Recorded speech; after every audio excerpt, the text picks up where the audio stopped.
नमस्कार साथियों, मैं गुड्डू चौधरी आपका स्वागत करती हूँ सरोकार एग्री इंस्टीट्यूट के डिजिटल प्लेटफॉर्म पे। जो चैनल पे नए हैं वो चैनल को सब्सक्राइब करें और बेल आइकन को प्रेस करें। जैसा कि कल हम इससे पहले की क्लासों में हमने पढ़ा था सेल बायो के बारे में, उसके बाद में आज हम पढ़ेंगे टिश्यू के बारे में। इसमें सर्वप्रथम है पादप शारीरिक मतलब प्लांट एनाटॉमी। प्लांट एनाटॉमी क्या होती है? पादपों की आंतरिक संरचना होती है। जीव विज्ञान की वह शाखा जिसमें पादपों की आंतरिक संरचनाओं के बारे में अध्ययन किया जाता है उसे प्लांट एनाटॉमी कहा जाता है। Father of Indian plant anatomy थे वो है जे रामन चौधरी। उसके बाद में फादर ऑफ प्लांट एनाटॉमी वो है ग्रेव। इसके बाद में आता है टिश्यू। ऊतक दो या दो से अधिक कोशिकाओं से मिलकर बना वह समूह है जो उत्पत्ति व कार्य में समान होता है, उसे ऊतक कहा जाता है। जैसे कि दो या दो से अधिक कोशिकाएं मिलकर एक ऊतक का निर्माण करती है या इस समूह का निर्माण करती है, इस समूह को ऊतक कहा जाता है और ये उत्पत्ति व कार्य में समान होते हैं। इसके बाद में ऊतक होते हैं वो दो प्रकार के होते हैं, जंतु ऊतक और पादप ऊतक। इसमें से हमारे हैं पादप ऊतक। आज हम पढ़ेंगे पादप ऊतक। इसमें पादप ऊतकों का वर्गीकरण। पादप ऊतक दो प्रकार के होते हैं, विभज्योतक ऊतक जिसे मेरिस्टम कहा जाता है और स्थायी ऊतक परमानेंट टिश्यू। उसमें पहला है विभज्योतक ऊतक, इसे मेरिस्टम। मेरिस्टम शब्द ग्रीक भाषा के मेरिस्टो शब्द से लिया गया है जिसका अर्थ होता है विभाजित होना।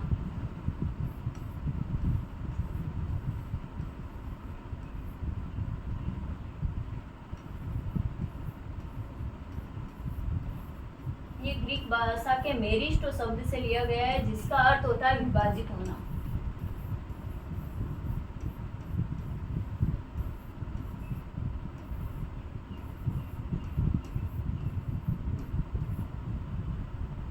जिसका अर्थ होता है विभाजित होना। विभज्योतक ऊतक मेरिस्टम ये सदैव विभाजनशील रहने वाला ऊतक है। जैसे हमने देखा इसका अर्थ ही होता है विभाजित होना। ये विभाजित होने वाला ऊतक है और ये विभज्योतक अविभेदित ऊतक होता है। मतलब इसमें ना विभाजनशील होता है, विभाजन करने की क्षमता होती है। उसके बाद इनकी कोशिकाओं में प्राथमिक कोशिका भित्ति होती है जबकि द्वितीय कोशिका भित्ति नहीं पाई जाती है। ये कोशिका प्रकाश संश्लेषण भी नहीं करती है, संचित भोजन भी नहीं होते हैं इस विभज्योतक ऊतक में। इसके बाद में अंतरकोशिकीय स्थान भी अनुपस्थित होते हैं। विभज्योतक ऊतक होता है ये विभाजनशील रहने वाला ऊतक होता है। इसमें कोशिकाओं में प्राथमिक कोशिका भित्ति पाई जाती है जबकि द्वितीय कोशिका भित्ति नहीं होती है। इसमें भोजन का संचयन भी नहीं होता है। इसमें अंतरकोशिकीय स्थान होते हैं जो कि अनुपस्थित होते हैं। ये कोशिकाएं प्रकाश संश्लेषण का कार्य नहीं करती है। ये विभज्योतक ऊतक होती है, इसकी कोशिका भित्ति होती है वो कि पतली व सेल्यूलोज की बनी हुई होती है। जैसे हमने देखा इसमें प्राथमिक कोशिका भित्ति होती है वो पाई जाती है और ये प्राथमिक कोशिका भित्ति होती है जो कि सेल्यूलोज की बनी हुई होती है।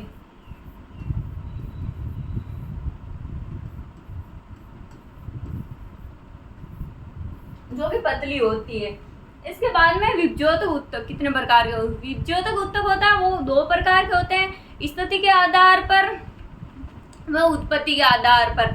इसमें पहला उत्पत्ति के आधार पर। उत्पत्ति के आधार पर विभज्योतक ऊतक को तीन भागों में बांटा गया है, प्राक विभज्योतक ऊतक, प्राथमिक विभज्योतक ऊतक और द्वितीय विभज्योतक ऊतक।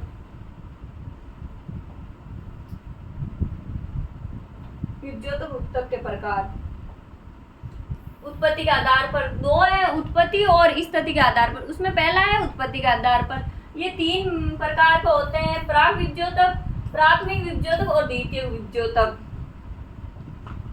इनमें पहला प्राक विभज्योतक जिसे मेरिस्टम भी कहा जाता है, जिसे प्रोमेरिस्टम भी कहा जाता है। ये भ्रूण अवस्था मतलब बीजांकुरण में मिलने वाला विभज्योतक है। जो प्राक विभज्योतक होता है वो भ्रूणांकुर मतलब भ्रूण के विभाजन होता है जिसमें प्रांकुर व मूलांकुर के विभाजित होने पर जो भ्रूण अवस्था होती है उसमें जो ऊतक पाया जाता है वो प्राक विभज्योतक ऊतक होता है। ये होता है। इसके बाद में प्राथमिक विभ्योतक। जो प्राक विभ्योतक होता है इसी से प्राथमिक विभ्योतक का निर्माण होता है। प्राथमिक विभ्योतक, ये प्राक विभ्योतक से विकसित होने वाला उत्तक है जो कि पादप की प्राथमिक वृद्धि व लंबाई में वृद्धि करने वाला उत्तक होता है। जो प्राथमिक विभ्योतक होता है वो विभ्योतक से विकसित होता है, जो कि प्राक विभ्योतक होता है उससे प्राथमिक विभ्योतक विकसित होता है, जो कि प्राथमिक वृद्धि व लंबाई करने में सहायक होता है। जो प्राथमिक विभ्योतक होता है यही होता है जिससे स्थायी उत्तक का निर्माण होता है। प्राथमिक विभ्योतक ही है जो स्थायी उत्तक का निर्माण करता है।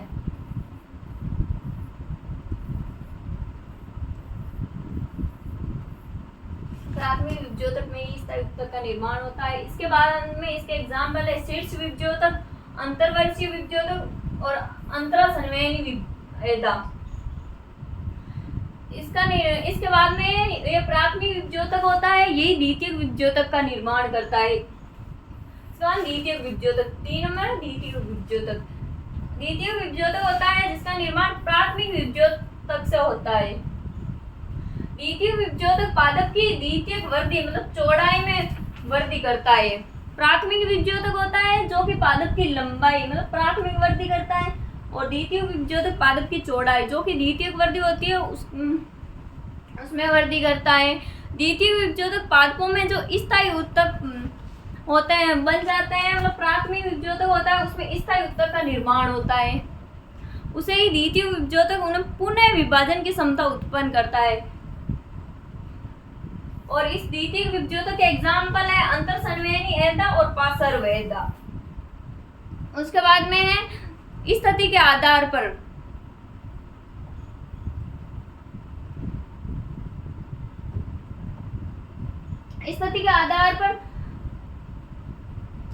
पहला है शीर्ष विभ्योतक। यह शीर्ष विभ्योतक जड़ व तना के शीर्ष पर पाए जाते हैं और पादप की लंबाई में वृद्धि करते हैं। ये जो स्थिति के आधार पर विभ्योतक होता है इसमें पहला शीर्ष विभ्योतक। शीर्ष विभ्योतक मतलब पादप के शीर्ष भाग पर पाया जाता है ये उत्तक, और ये पादप की जड़ व स्तंभ होता है जो तना होता है उसके शीर्ष भाग पर पाकर इनकी लंबाई में वृद्धि करता है। मतलब जो जड़ होती है उसके शीर्ष भाग पर पाया जाता है, तो ये जड़ को लंबाई में वृद्धि करता है और तने की लंबाई में भी वृद्धि करता है। दूसरा है अंतर्वर्षीय विभ्योतक। इसमें होता है ये अंतर्वर्षीय विभ्योतक शीर्ष विभ्योतक के पीछे छूटे हुए भाग होते हैं। मतलब पादप के ऊपरी भाग होता है उसमें पाया जाता है शीर्ष विभ्योतक, उसके जस्ट नीचे वाला भाग होता है उसमें पाया जाता है अंतर्वर्षीय विभ्योतक। ये पादप की लंबाई में वृद्धि करता है। अंतर्वर्षीय विभ्योतक होता है जो कि मक्का गन्ने में पर्व संधियों के नीचे पाया जाता है। जो मक्का व गन्ना होता है उसमें जो पर्व संधियां पाई जाती है उनके नीचे पाया जाता है। जब शाकाहारी घास को खा जाते हैं तो ये घास को पुनः वृद्धि करता है। मतलब अंतर्वर्षीय विभ्योतक के कारण ही होती है। मतलब शीर्ष भाग होता है उसमें तो शीर्ष विभ्योतक पाया जाता है, उसके जस्ट नीचे होता है उसमें अंतर्वर्षीय विभ्योतक पाया जाता है। ये जैसे कि घास होती है उसको ऊपर से शाकाहारी पशु पक्षियों द्वारा खाया जाता है। इसके बाद में जो वृद्धि होती है वो अंतर्वर्षीय विभ्योतक की वजह से ही होती है।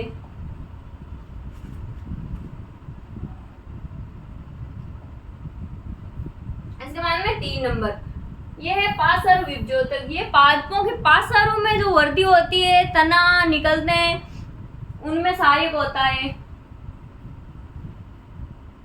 जड़ व तने के निचले पार्श्व भागों में उपस्थित होता है। ये द्वितीय वृद्धि कर पादप की चौड़ाई बढ़ाते हैं।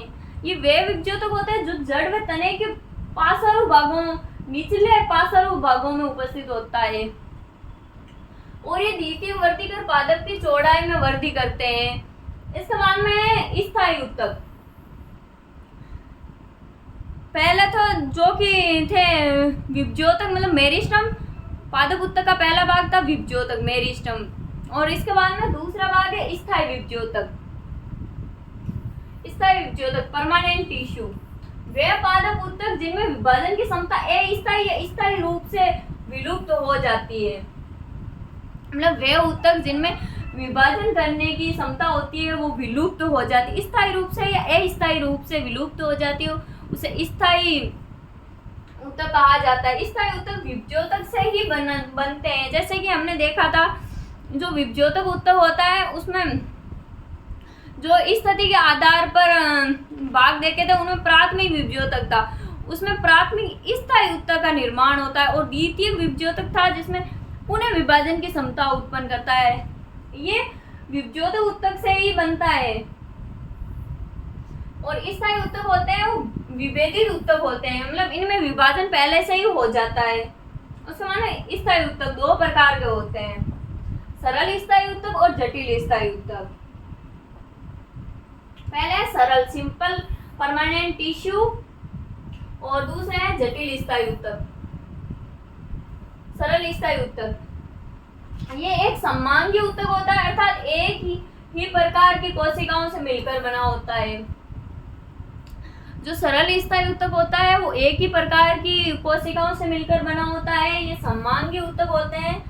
इसके बाद में जो सरल ऊतक होते हैं वो तीन प्रकार के होते हैं, मर्दूतक, पेरेनकाइमा, स्थूल कोणोतक, कोलेनकाइमा, और दर्डोतक, स्क्लेरेनकाइमा। जो सरल ऊतक होता है वो तीन प्रकार का होता है, मर्दूतक, स्थूल कोणोतक और दर्डोतक। इसमें पहला भाग है मर्दूतक, पेरेनकाइमा।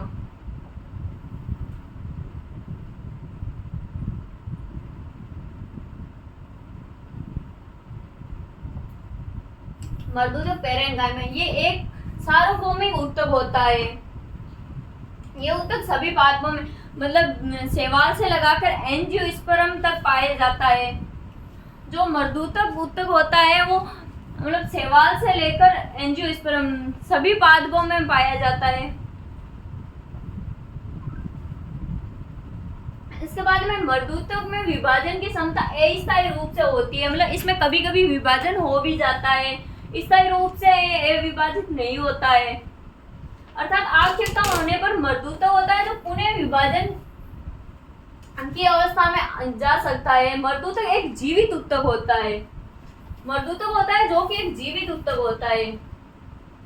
मर्दूतक ऊतक के कोशिकाओं को कोशिका भित्ति पतली व सेल्यूलोज की बनी हुई होती है। जो मर्दूतक ऊतक होता है उसकी जो कोशिका भित्ति होती है वो पतली होती है और सेल्यूलोज की बनी हुई होती है। उसके बाद में मर्दूतक में अंतर कोशिकीय स्थान उपस्थित होते हैं, और कोशिका समव्यासी मतलब समान आकार की होती है, गोलाकार या अंडाकार। पादप का अधिकांश भाग होता है जो कि मर्दूतक का ही बना होता है, मतलब पादप का जो सर्वाधिक भाग होता है वो मर्दूतक ऊतक का ही बना हुआ होता है। इसमें जो कोशिका होती है वो समव्यासी होती है, मतलब समान आकार की। इसके कार्य है प्रकाश संश्लेषण करना, भोजन का संग्रहण और घावों को भरना। इसके बाद सेकंड है स्थूलोकोणोतक, कोलेनकाइमा। कोलेनकाइमा होता है ये भी एक जीवित यांत्रिक ऊतक होता है, ये भी एक जीवित होता है वो कि यांत्रिक ऊतक होता है। स्थूलोकोणोतक पादपों को लचकता प्रदान करता है। इस मतलब कोलेनकाइमा होता है जो कि पादपों में लचकता मतलब लचीलापन प्रदान करता है।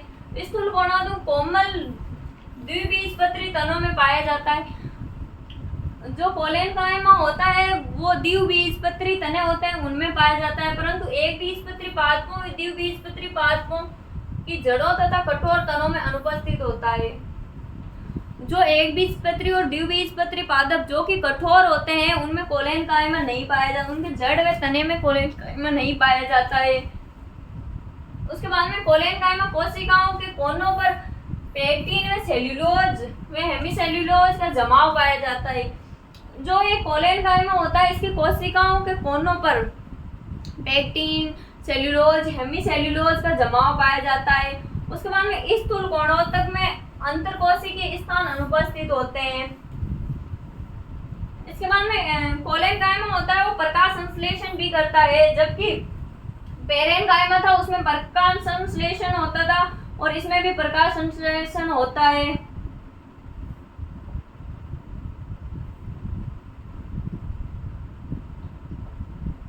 इसके इसके बाद में दर्डोतक, जो भी इसका स्थायी उत्तक का लास्ट भाग है दर्डोतक। स्क्लेरेन कायमा, जो सरल उत्तक का तीसरा भाग है दर्डोतक। स्क्लेरेन कायमा कठोर और मोटी भित्ति का वाला मर्द उत्तक होता है, जबकि कोलेन कायमा और पेरेन कायमा थे वो जीवित उत्तक थे। और स्क्लेरेन कायमा है जो कि मर्द उत्तक है। इसके कार्य होते हैं यांत्रिक सहारा देना और कठोरता प्रदान करना। दर्डोतक होता है वो पादपों को सहारा प्रदान करता है और कठोरता प्रदान करता है। स्क्लेरेन कायमा की कोशिकाओं की आंतरिक भित्ति पर लिग्निन पाया जाता है। लिग्निन पदार्थ की जमाव से ही परत होती है, जो इनकी भित्ति होती है वो मोटी होती है और कठोर होती है। इसके बाद दर्डोतक मतलब स्क्लेरेन कायमा में गर्त पाए जाते हैं। गर्त वे स्थान होते हैं जो लिग्निन अनुपस्थित होती है, मतलब पादप के जिस भाग पर लिग्निन अनुपस्थित होता है उसे ही गर्त कहा जाता है। और दर्डोतक होते हैं वो दो प्रकार के होते हैं, दर्डोतक रेशे और दर्डोतक कोशिका। इसमें पहला है दर्डोतक रेशे। ये लंबे मोटी भित्ति युक्त नुकीले सिरे में बड़ी गुहिका युक्त रेशे होते हैं। जो दर्डोतक रेशे होते हैं वह लंबे मोटी भित्ति वाले नुकीले सिरे होते हैं, वह बड़ी गुहिका युक्त रेशे होते हैं। ये होते हैं नारियल के रेशे और जूट के रेशे। जो दर्डोतक रेशे होते हैं वो नारियल के रेशे और जूट के रेशे में होते हैं।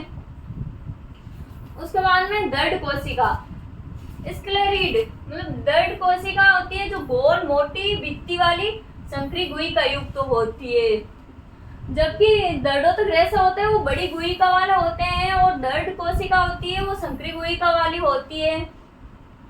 इसके बाद इसके एग्जाम्पल है नट फल की भित्ति, लेग्यूम बीजावरण, अमरूद, नाशपाती, चीकू के गुद्दे में, चाय की पत्तियों में, इन सब में दर्ड कोशिकाएं पाई जाती है।